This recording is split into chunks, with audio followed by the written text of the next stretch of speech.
Hi, I'm B from Nectar Mechanics, and welcome back to part 5 of my Associated Jazz project. In today's video, we animate a lot.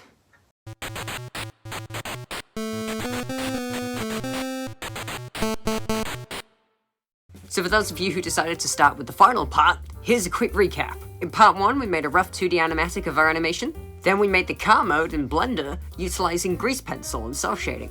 In week 2, we made the robot mode by cutting up the car into sections and attaching it to new, unique robot pieces. Then in week 3, we made Blaster's Boombox mode, Teletran, the backgrounds, fiddle with compositing, Voronoi textures to add the Spiderverse dots. Got Southern Shotty's stop mo add-on to add a sort of stop-motion-y stutter to it, again for a Spiderverse look. Then in part 4, we animated Jazz's transformation, utilizing all the models and materials we made weeks before. So now, I'm running short on my deadline. I said this was going to take about 5 weeks. It's the 5th week. I gotta step it up. I have 8 seconds worth of animation. I want at least a minute. So not much time to spare, I went straight into Blender.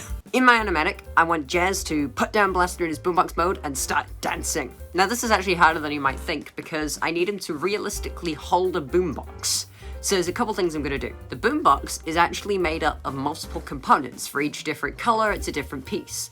That's just how I modeled it. What I can do to make sure it all acts as if it's one piece is by connecting it to an empty. An empty is basically something like a cube or a sphere or a random object that you will never see. It's hidden in the rendered section. But if you parent all the individual objects with Keep Transform to that empty, you can move just the one block and it will move the 16 other individual components as if it was one.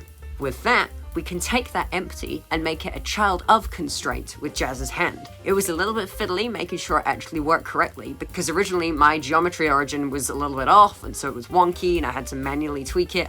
What I found is if I manually keyframed it initially to where the hand was, it could simulate the rest pretty accurately, with just a little bit of cleanup here or there, manually forcing it to move in between bits. It's not perfect. If you look at it real close, you can see it kind of flap around a bit, but if I hadn't pointed it out, you wouldn't have known. Now, one thing you're going to see me do a lot is make the camera swap, like it's a movie or like my YouTube, right? What I can do to do that in Blender without any fancy editing is add a marker in the animation tab. Create a new camera, make sure you name it 1, 2, 3, 4, 5, and so on, because otherwise it's going to get confusing. Bind camera to marker, and it will pick the selected camera and bind it to that marker. It is really useful, and it means that in the timeline, once it hits that marker, pop, it snaps and swaps camera view, and I can just line it up how I want. Now I want it to focus on Blaster hitting the ground right, which means he needs to definitely not clip through it.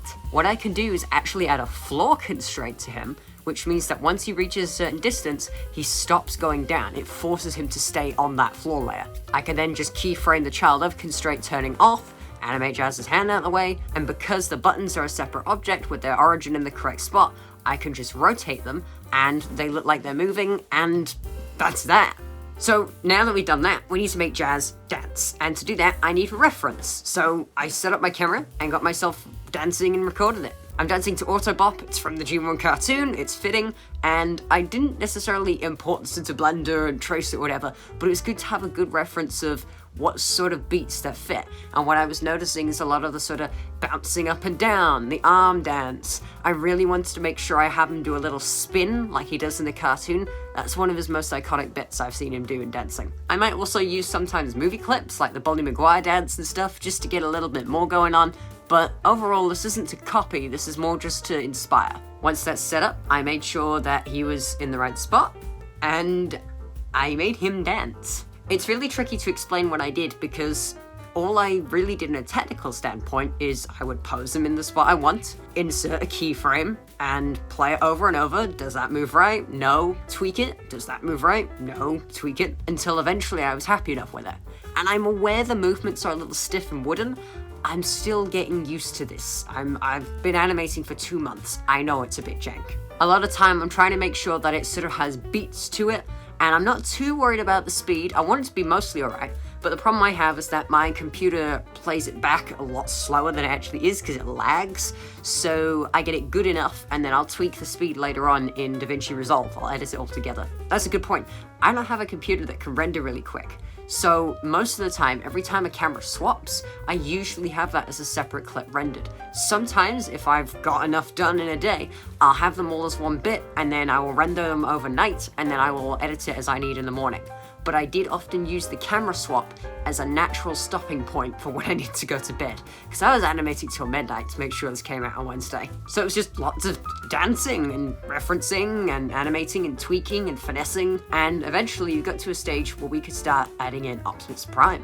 Optimus Prime, he's not been a part of this series. Well, you see, Optimus Prime is actually the first Transformer I modeled in Blender. I did him a month ago now. And so I have the model just waiting to go. I'll link to the video in description if you want to see how I made him. Don't link him how I did to the bones, do the parenting, not the weight painting. It's so dumb. Anyways, so I imported him into the same file, tweaked his textures with the Voronoi and stuff to give him that sort of Spiderverse dots. Voronoi is like a randomizer texture that's normally meant for splotches, but if you change the randomness to 0, it's always perfect circles in a grid. And you can tweak them and slide them and get them to be just right, like that sort of comic print pattern. Once that was sorted, I wanted him to just talk. I needed him to be like, Autobots, roll out, you know, call to action stuff. So what I'm gonna do is I've chosen the audio already, and I try my best to sync the mouth movements to it. Again, I'm not doing anything fancy or scientific, I'm just playing it over and over till it looks about right. You might notice his left hand is always off screen. That's because due to the weight painting, his left thumb is broken, and I need to fix it.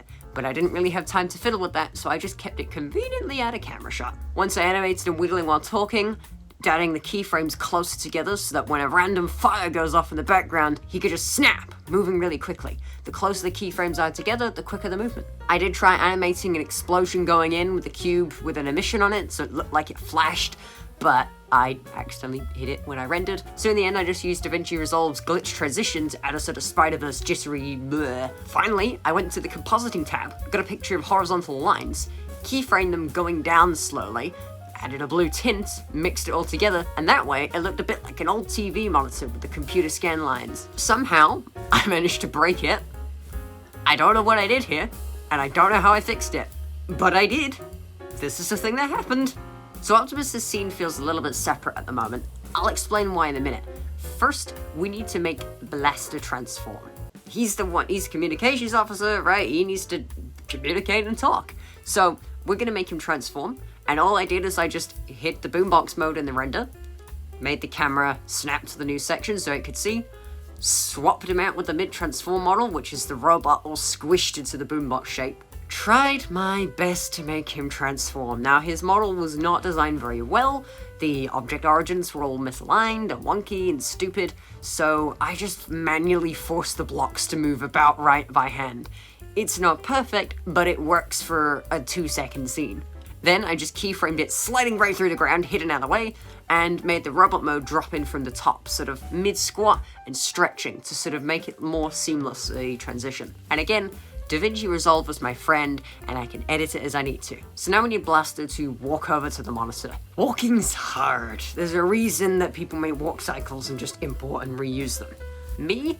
I have a short deadline, and I'm not very good at animating, so I'm gonna make it so that you can't see the feet, so you can't see them clipping through the ground, and I'm gonna just do a basically good enough keyframe set. Copy, paste, invert, tweak it manually, do a little bit of tweaking here and there to just make it transition nicer, and I made him move really, really quickly. And due to the motion blur, he was a mess because he was moving so quick, but because I used the stop motion add-on and it holds a frame for longer, I could just manually go in and cut out that frame. So him walking is actually each individual walking frame spliced together in DaVinci. I'm a madman. So now he's at the computer monitor, we can finally get that Optimus scene we made in here. Because I've already rendered it and exported it and edited it and it's all its own video, I can actually import that back into Blender as a material texture, mix that together with the Talatran texture it's already got, keyframe the transition to precisely when Blaster hits his hand on the computer monitor. And then it just transitions the material, swaps it out for the video. I needed to use a mapping node because it kind of stretched him a bit, and it's still slightly horizontally wider than it should be, but it's close enough. I literally only need this for a couple seconds. Once it's played there, I could just swap it to the video fully so you can see it properly. It's just to make a more natural transition. So now we're at the point where I had an idea what I wanted. I wanted them to walk off screen, but I've not really animatic this too hard, right? I just knew that they needed to walk off, right? Autobots roll out, they need to roll out. So I figured they could turn to each other, do a little grin, and then jump off screen. And that jump is when I can then snap the camera again, set it all up at the exit tunnel, and then instead of having to animate them transforming all over again, which takes forever, I could just swap out the alt modes. And then this is where I had a brilliant idea. See, Jazz is a car, so we can animate him hitting down onto the tunnel. You know, he transforms, jumps, and lands as a car, keeping the momentum as best as I can. His wheels were not parented right, so I had to manually move them, and I over-embellished the way that he sort of hit the ground and wobbled, just so that it felt right. You know, you need to make it weighty. And because he's so stop-motionally stuttery, it doesn't matter if it's a bit too much, because it just matches the rest of the frame rate. Blaster, on the other hand, he's a boombox. He ain't got no wheels. So I want him to just hit the ground. And I figured, oh yeah, I'll do this manually, whatever. But then I thought, wouldn't it be even funnier if he didn't have the stop motion filter, which actually adds to the weirdness and stupidity of how fluid it moves. And also try and do a sim with it, where I just smack him and let Blender animate them floating and whatever. This isn't too tricky if you know what you're doing, which I did not. The TLDR is that you need to make it so that, you know, you have a passive, rigid body for your floor. And that was easy enough. I added an extra cube, I made sure that had the rigid body constraint, and then I need to add a active rigid body constraint to the empty of the boombox. And this is where it was really crucial to make sure that the empty actually matched the proportions of the boombox, because if it doesn't, it's gonna go, ah yeah, the empty's that small, but the boombox is slightly bigger, so it's gonna clip through the ground. So I tried my best and got it about right. Added an active body constraint, wondered why it wasn't animating, realized I had keyframes and stuff forcing it in that spot, and then eventually I got it to drop down, but just dropping from the sky looks kind of weird. So I want it to be hit along, like he's jumped like Jazz, and then he's just smacked the side, yeah? So I made a invisible cube, and when I say invisible, I mean I can totally see it, but it's hidden from the render layer again. I then keyframe that to just slide where Blaster's gonna be, so it essentially hits him. That's also got a rigid body constraint, so that way it's all part of the same simulation. I choose where the simulation starts. That was the key problem I had. The start was at way the beginning of the animation. It needs to be now. Once I got it starting and ending where I want it, I just hit render, and it slides the invisible cube along, hits him, and he hits the side. So that's basically it. That's all the animating. So now I need to go into DaVinci and edit it all together. I found a YouTube video by Megatron TV who's actually compiled together a ton of the sound effects they used in the G1 cartoon. This is perfect because that's what I'm trying to emulate. And I can mix it with some other ones here and there, like with Berlin Atmosphere's tire screech sound effect, or some Transformers Prime ones here and there for the driving, Age of Extinction's Optimus Prime transformation for that sound, some sounds from the actual War for Cybertron video games. They got some good motor whir sounds here and there. So, after 5 weeks worth of work, going from just, ooh, I could make Blender Transformers, to, ooh, I could emulate the Spiderverse effect in Blender, to finally creating my first final animation that's over a minute long. I know, a minute's not super long, but when you consider the amount of effort that goes to every single frame, none of it exists, it's pretty cool, right? I have learned so much with this. The keyframing, the animating, the parenting, the constraints, the materials, compositing, inverse kinematics. And it's been really cool to have over 100 odd of you just check in every week and come and see. And I know we've gained a few subscribers from this, so I know people like it, and that's been really validating. So, I hope it was worth the 5-week wait. Let's check out my final animation.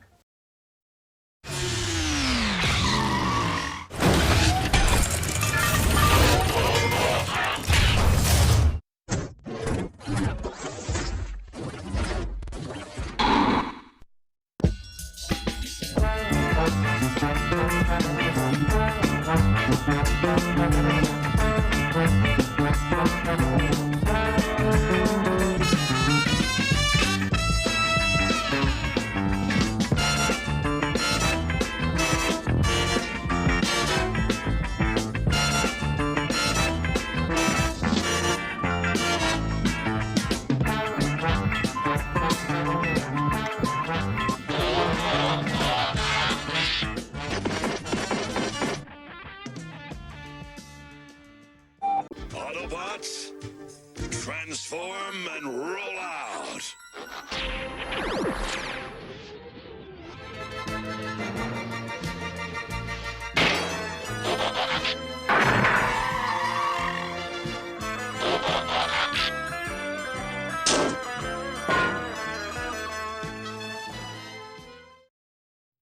It's pretty fucking awesome, isn't it?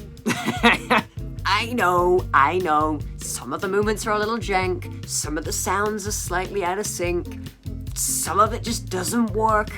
I'm okay with that. I did this in just over a month. I started animating full stop 2 months ago.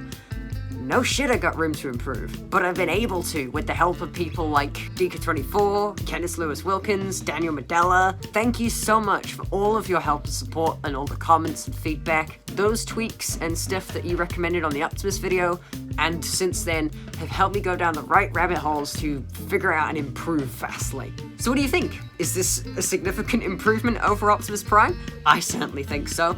I'm gonna be taking a break from 3D animating for just a little bit. We're doing a lot of it. But that doesn't mean I'm not gonna use Blender. I'm just gonna use it for different things. And I do plan on doing more 3D animation later in the year. I need a rest. I've been trying to juggle this while also having a part-time job, while also doing schoolwork, while also trying to do weekly updates, while also editing it all together. I'm tired. But I've done it. It is done.